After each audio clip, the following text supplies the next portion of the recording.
No pacto no que vai encontrar ao BNG, señora conselleira, vai a ser o pacto de defensa deste país, o pacto por non seguir desmantelando sectores productivos deste país, o pacto por non seguir apostando e apoiando as decisións que se toman en outros lados e por tomar as nosas propias decisións. Ese é o auténtico pacto por mellorar a demografía deste país, que a xente poida vivir e traballar dignamente na nosa terra. Ese é o pacto no que vai estar o Bloque Nacionalista Galego.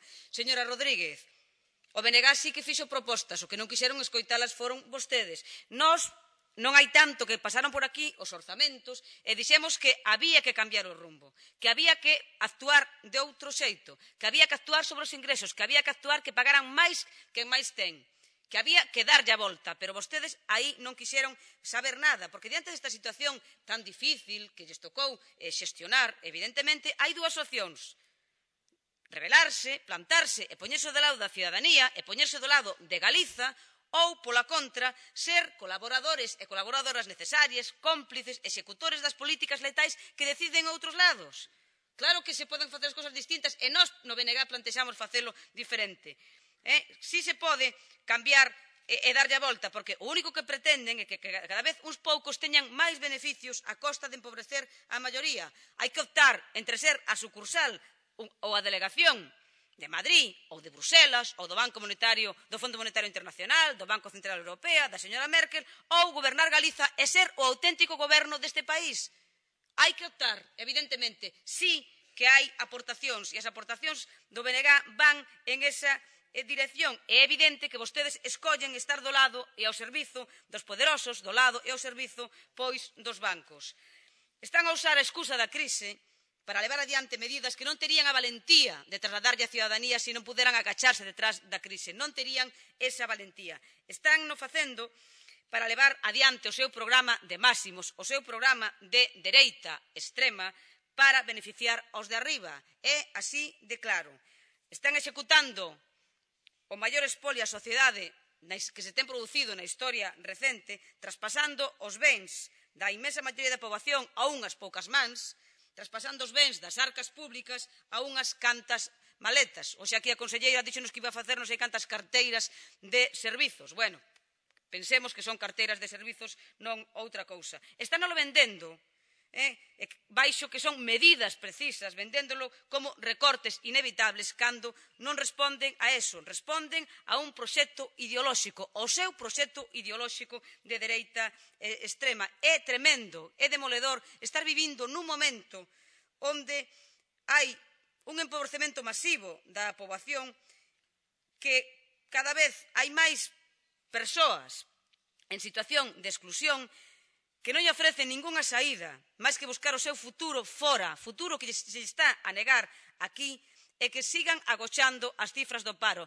Señora conselleira, se os casi 300.000 parados vostede lle contabilizara todas as persoas que emigran e todas as que xa desertan nin siquiera de inscribirse nas oficinas de emprego, os datos son escalofriantes. E son escalofriantes en un país cunha tasa de poboación activa tan baixa como a nosa, en un país tan envellecido, pero non quere darse por enterada. Porque é máis fácil agocharse detrás da propaganda.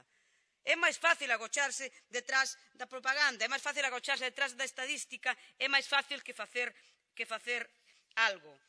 Se a metade dese esforzo que fan intentar tapar a realidade ou investiran en transformar as cousas en sentido positivo para eses miles de parados e paradas, para as persoas en exclusión ou en risco de estalo, dende logo, igual podrían cambiar algo. E é injustificable que o seu esforzo sexa maioritariamente en maquear as cousas, porque estamos a falar de pobreza e de fame, señora conselleira, de pobreza e de fame, non estamos a falar de brincadeiras, e con esas cousas hai que ser moi serio. Galiza está a pagar moi caro o precio moi alto das políticas de control do déficit do que tanto queren presumir. A costa déficit, a costa de aumentar a débeda, de rebaixarlle os salarios aos traballadores públicos, de sacarlle as pagas extras, de privatizar os servizos públicos. Ese déficit do que tanto queren presumir e que, ademais, é mentira. É un déficit trampa, señora conselleira. Vostede sabe que no 2012 Galiza rematou con 8.229 millóns de euros. A cifra máis de débeda, a cifra máis alta da historia de Galiza.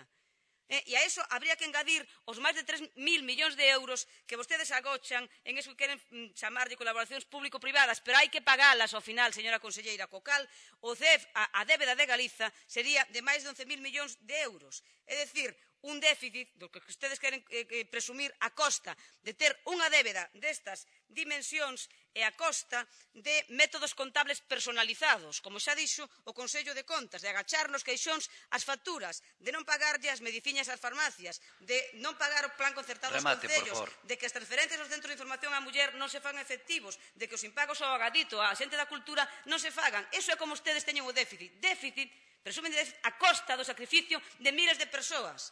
Dende logo, vostedes estarán encantados e moi satisfeitos e poden facerlle un marco e colgalo na parede e miralo todos os días dicindo que déficit tan bo temos. Pero é un déficit a base do sacrificio de miles de galegos e de galegas, señora conselleira. E dende logo que as propostas que vostede hoxe aquí nos quixo vir a plantexar non arregla absolutamente nada dos problemas que ten os desempregados e as persoas con dificultades en este país. Moitas gracias, señora Prado.